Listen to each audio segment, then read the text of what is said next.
In this video, we'll be discussing solenoids and their magnetic fields. Now, a solenoid is a fairly common way of wrapping a wire in order to create a magnetic field. Now, the way you create a solenoid is to loop a wire around in a helix shape, as shown here. Now, typically they are more closely spaced so that there is no air between each, and each wire is adjacent to the next. So we wrap them as tightly as possible. Sometimes they'll be double wrapped, but the classic solenoid design is to have just a single layer. When you make a wrap a wire in this helix pattern, it creates a very interesting magnetic field. And because it's so often that these shapes of wires are used to create a magnetic field, sometimes you hear this called an electromagnet.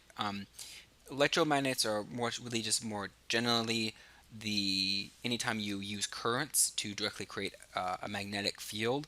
But sometimes people will specifically refer to this, and I prefer to call it a solenoid, so it's very clear that this particular configuration of wire is what I'm talking about. But in case you hear it other places, this sometimes people refer to this configuration as an electromagnet. Now, this particular magnetic field that it has is nice for a couple reasons. One is it can be somewhat strong. This is a way of creating a stronger magnetic field. The other reason is that it creates a fairly uniform magnetic field. Here are the magnetic field lines from a solenoid. So this is cutting the solenoid directly in half, and so you have the current coming towards your face along the top and then away from your face down at the bottom. And this was analogous to the video we had watched earlier, where you could see that the field lines went over to the side. And so not only are they going directly in one direction, their density stays about the same, which means that the strength of the magnetic field is approximately constant. So in the electric case, in order to make a uniform electric field, you use two large plates. To create a uniform magnetic field, a common trick is to use a solenoid. Now, the formula for the magnetic field in the center, in this inner region, has to do with how many loops there are, how many times it has been wrapped, that's this capital N, the current that's running through it, that's I, and the length of it from left to right. How long is this cylindrical shape?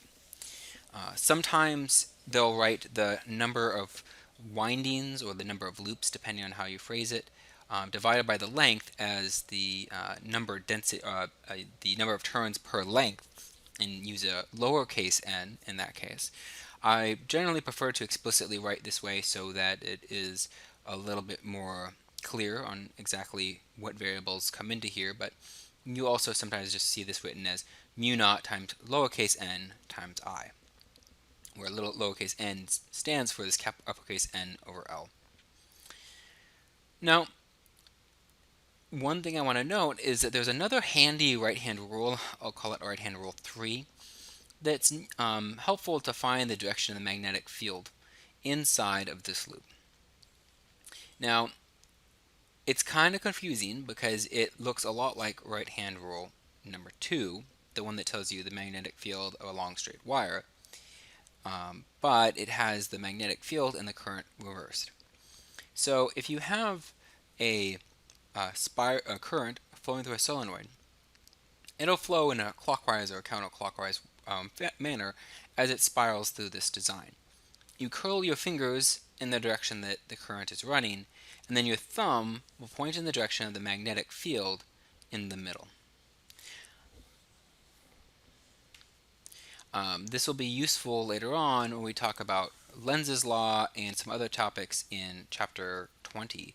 So it'll come back, but and because it's a nice shorthand, I want to introduce it to you, but do be careful not to confuse it with the other right-hand rule, which tells you the magnetic field of a long straight wire. Here, this is the magnetic field of a solenoid, and the current and the magnetic field are switched in terms of which one is which, your thumb versus the curling of your fingers.